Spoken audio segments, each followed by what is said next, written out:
My name is Marina Robinson Snowden. I'm a senior engineer at the Johns Hopkins Applied Physics Laboratory. So I was born in Miami, Florida. So school for me as a child, I think I reflect back on it and have very fond memories. I definitely enjoyed having friends and, socializing and obviously learning. I think if you ask specifically about my experience with math and science, it definitely was a story of growth, right? I remember distinctly in the third or fourth grade, once we got to like long division, math went from being something that was fun and kind of carefree to something that was, very stressful for me. And in part because I really struggled to get the concepts. And what I, like many children, didn't learn about learning is the kind of inherent role of struggle, right? And the fact that, in any road to mastery, there's going to be failure, there's going to be setbacks. And it's not so much evidence that you should not do the subject as it is just an inherent part of the process, right? And it wasn't until in high school in the 10th grade that I had a teacher really reframe that for me and show me that there wasn't anything uniquely wrong with my mind and the way that I learn math or science is that I learn in my own way and that I might need a few more examples or different types of examples, right? But she kind of empowered me to see my ability and to understand that any subject is about growth and it's about being compassionate with yourself and putting in the work. So, my early memories with math and science were definitely different than my ending memories. And it was really that teacher's advice and that reframing that set me up for my career at Florida A&M in physics, and then my subsequent career at MIT in nuclear engineering. When I was a child, I remember writing, maybe it was kindergarten or first grade, when they asked this question, what do you want to be when you grow up? I think I put down like President of the United States. And I think the reason why I chose that random profession was because to me at that time, it seemed like the biggest job in the world, like the hardest job, right? And, trying to be impressive or trying to be provocative as a, 5 or 6 year old, that's what I chose. As I learned more, I looked at the models around me, right? And my father and grandfather were businessmen. My father's an attorney. So I gravitated towards those careers, right? I applied to Florida A&M for undergraduate as a business major, and that's what I was accepted as. And it wasn't until my first day on campus that I changed my major to physics. And that choice definitely was not my own idea. It was the idea of my father, who had exposure through family friends to the concept of physics as an academic career. I was taking physics at the time as a high school student, and he just encouraged me to try it. And he gave me a proposition that really made me comfortable, right? He said, I want you to give this a shot. And if you don't like it or you want to change your major, you can, right? So he gave me that escape hatch that, empowered me to take a risk. And, I looked up a couple of years later and I was a junior in physics. And by that point, you got to finish. So I graduated as a physics major from Florida A&M. And it was really that encouragement and good advice and my own follow through that allowed me to have a successful career in science. I was trained as a physics major at Florida A&M University, which is a historically Black college in Tallahassee, Florida. And I went on from Florida A&M to the nuclear engineering PhD program at MIT.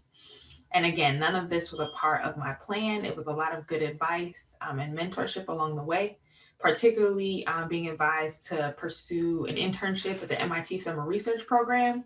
It's an undergraduate internship program where they bring underrepresented minorities to MIT for 9 weeks to do research, to be trained about applying for graduate programs, doing the GRE, writing statements of purpose and things like that.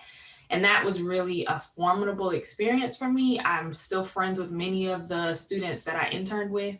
They've become my cohort, they've become my peers, they've become my community. And those were the folks that I kind of entered MIT with, and it helped to alleviate some of the pressure, some of the stress of being often the only person of color, the only woman in the room. And, it got me to the end of my PhD. My research at MIT focused on nuclear security. Specifically, I was interested in how you can use radiation detectors to verify arms control agreements. And, there's a lot of that conversation in the news right now. The United States just recently extended our last strategic arms control treaty with Russia called the New START Treaty, which limits our strategic nuclear weapons to 1550 on each side.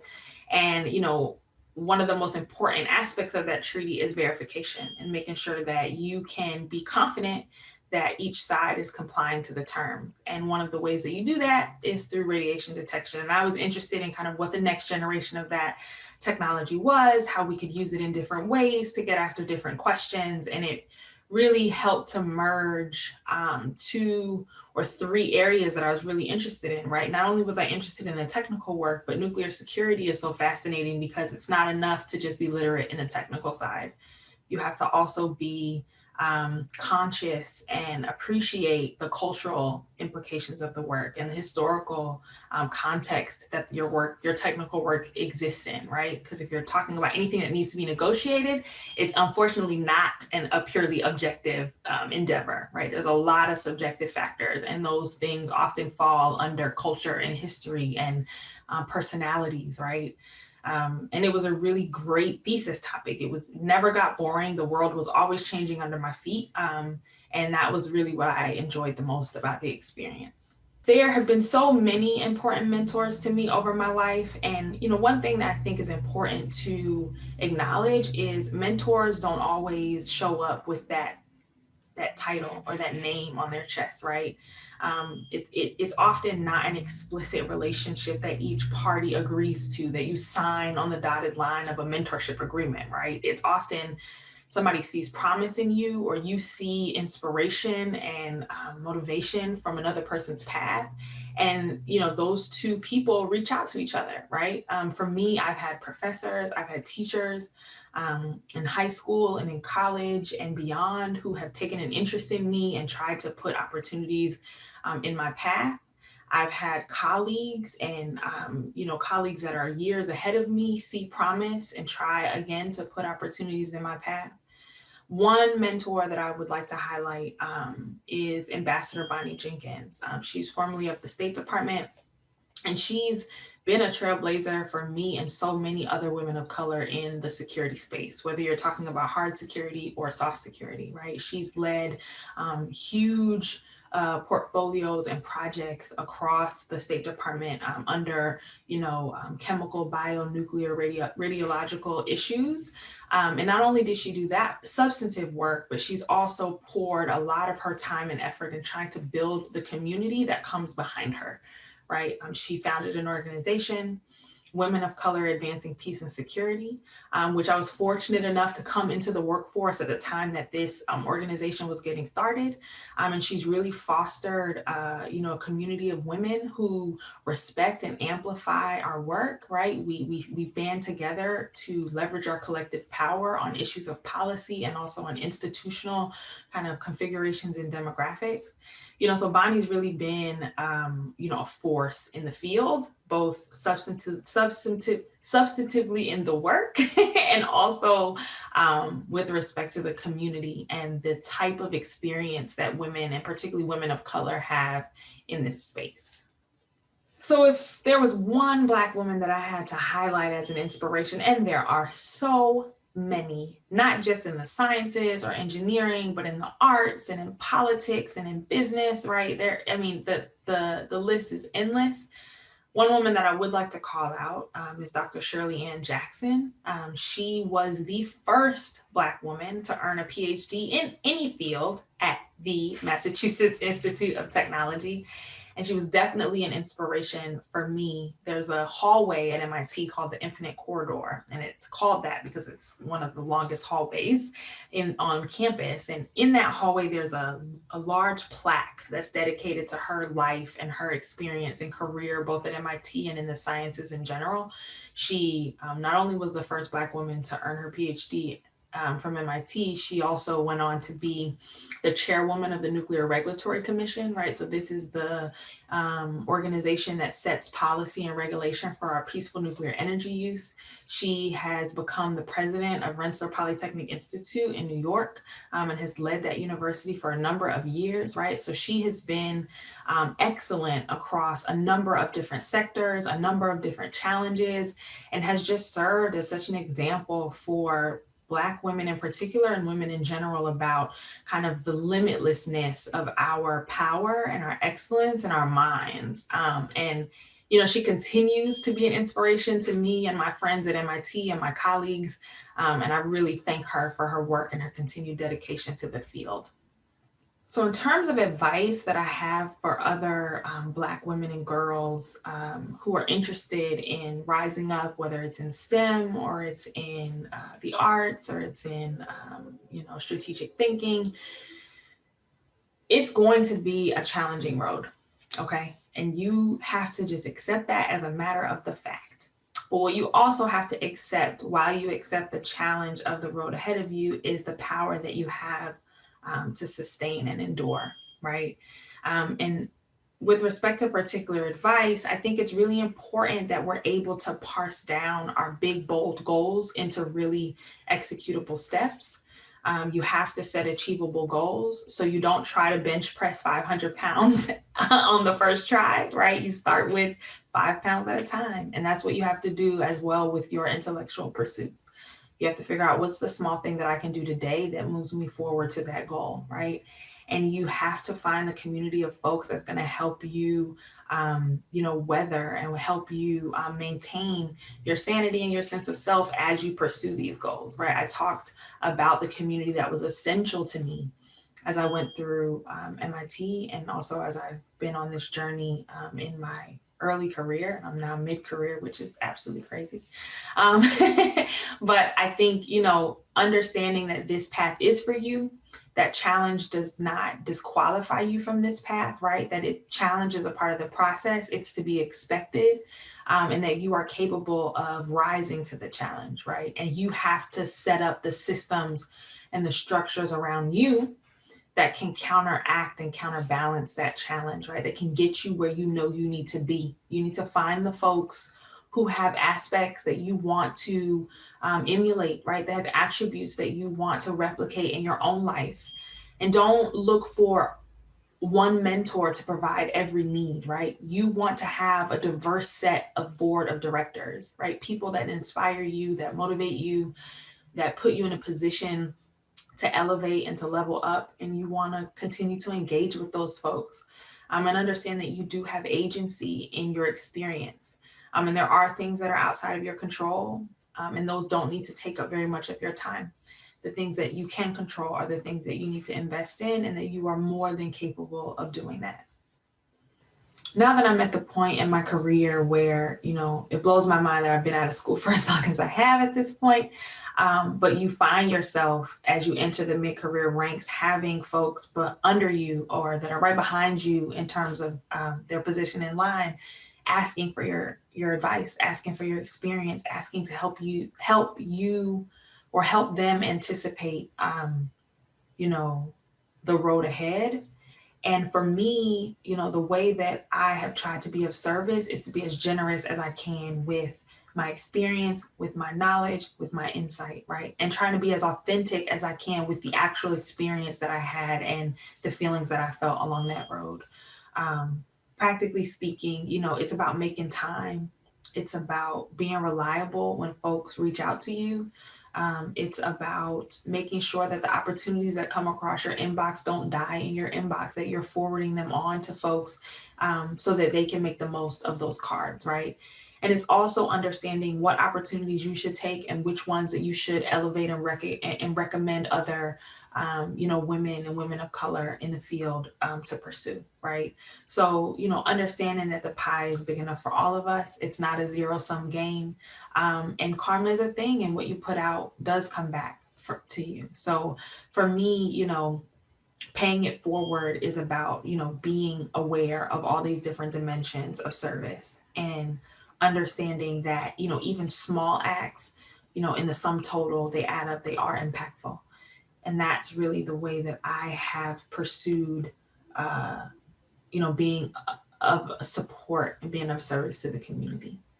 My hope for Black women and girls of tomorrow is that we come to a deep understanding of our power, of the way that our specific history across the entire diaspora has brought us to this moment, and all that we can leverage from that. Right? We have a very specific experience, a specific perspective, and we need not be ashamed to lean into that, to harness that power for our goals and for our ambitions. I hope that every Black woman and every Black girl will go for what she wants unapologetically, will seek wise counsel, and will step forward even in the face of fear, right? And I think we have to acknowledge that, being scared or being afraid does not mean that you should not do that thing. You do it in spite of. You take that feeling and you use that to push you forward. And you understand that those nerves that you feel only mean that you want to do a good job. They don't mean that you should not do that thing. So I hope that Black women will continue to see themselves, will continue to elevate themselves. The culture has been such a motivating factor for me, understanding, the context in which I exist, the power that I can leverage from my own, familial experience. And I just hope that Black women will continue to tap into that and lean into how amazingly dope we actually are.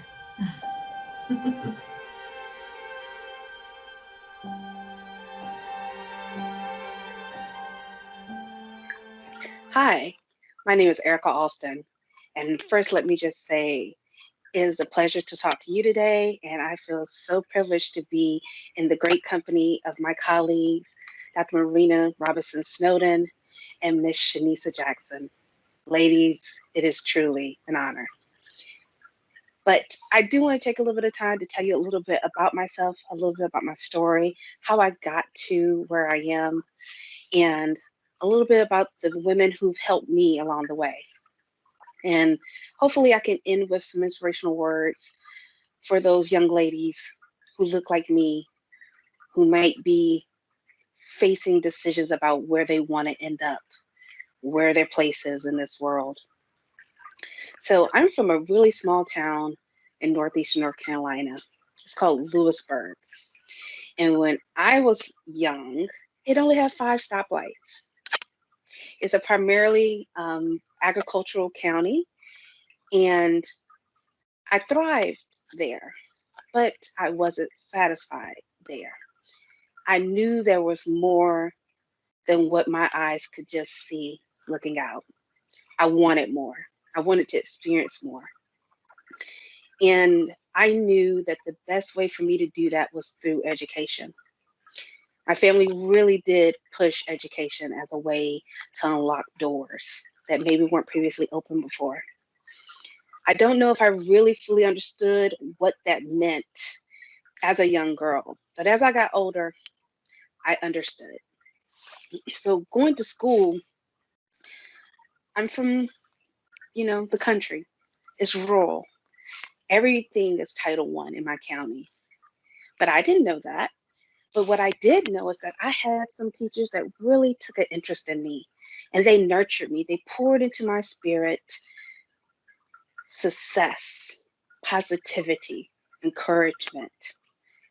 And it's those teachers who fed my interest in science and math that allowed me to have a deep well of confidence. And that confidence has served me well. In middle school, I played football. And no, it wasn't flag football. And no, it wasn't powder puff. It was not with the girls. It was with the boys. And I had never played organized sports before. But I was determined that I too was going to be on that football field and show that girls rock, that we can do whatever it is we put our minds to. It might take more work in some instances, it might take different ways of thinking and approaching a problem, but we are equals. And I did that. I was the first girl in that conference to play offensive line. I started my second game and I never looked back. I had a team that supported me. They had my back. And those guys taught me some really valuable lessons around the benefits of teamwork. And really, the entire experience taught me about perseverance. And this is where I'm going to come back to a little bit later. But perseverance was something that has been a guiding principle in my life. So I left my town in the late 90s. I'm not going to date myself that much. And I went to Clark Atlanta University, which is in Atlanta, Georgia. It is a historically Black college and university. And I majored in mathematical science. In 5 years, I graduated with a bachelor's and a master's in mathematical science. And all I knew is that I didn't necessarily want to teach. I was open to opportunities. And what I did at that time, at the collegiate level, is I interned. I gained valuable experiences with federal agencies. I saw that people needed those strong analytical skills. They needed the logical approach to problem solving. And that's what mathematics taught me, was how to break problems down into digestible pieces. And it just changes the way you view everything. I think of being a mathematician as a problem solver. We're generalists. We can go in so many different applications, and we're valued because of our unique approaches to situations and problems. So I really think of myself at my essence as a problem solver. I was offered a job at NASA Langley Research Center in Hampton, Virginia, um, halfway through my last year in grad school at Clark Atlanta. And I took it, not really knowing what I was getting myself into. And it turned out to be an awesome, just fortuitous decision. NASA Langley is the oldest of the NASA centers. We're known as the Mother Center. As I said, we're located in Hampton, Virginia, which is in southeastern Virginia, very close to the coast. And at NASA Langley, we study all sorts of things that services NASA's mission. We study aeronautics, we study science, climate, clouds, we study human exploration. We work on textiles and material science that protect astronauts as well as spacecraft in the harsh environment of space. We also work on things, what I'm doing now, which is what I'm going to call servicing America. I'll get to that a little bit more. So when I first came to NASA Langley, I got to be honest. As I said, I didn't know what I was getting myself into, but I was blessed to have a woman who hired me. Her name is Miss Rochelle Farabee, and she too is a mathematician. And she hired me and she took me under her wing and she taught me the ropes of being at NASA. She's the one who offered me the job, and she introduced me to everyone who mentored her. And through her connections, I met Dr. Christine Darden, a fellow person from North Carolina. She's a mathematician and an engineer. Her moniker is Miss Sonic Boom. She went on to model the sonic boom that's produced from planes when they reach sonic speeds. Her mathematical formulas and simulations are still used to this day. NASA now is returning to better understand how we can fly at sonic speeds at quieter levels. And that's all due to the pioneering work that she did. Michelle introduced me to Dr. Darden, and Dr. Darden has served as a really fine example of how you can make it. Her journey at NASA, Michelle's journey at NASA are all unique. But one of the things they all have in common is that these women took it upon themselves to reach back and bring others along with them. And that is what is so vitally important today. It's not just enough to get to where you are, you have to reach back. So I honor those women and the other women who have paved the way. And I hope that I can too lay additional bricks on this path for those to come after me. In my current position, I no longer do climate research. I miss studying clouds and climate and air quality.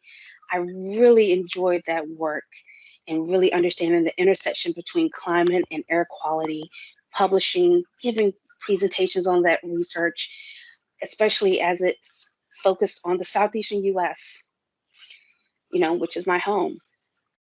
But I reached a point in my career where I felt like I wanted to more directly impact the next generation. So I kind of took a pivot and started working in what we are going to call education.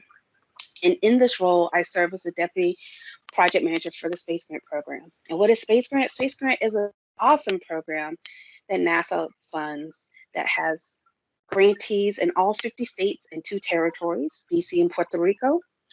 And through Space Grant, they partner with NASA, academia, nonprofits, local and state governments, and industry to create consortiums that service the state's needs.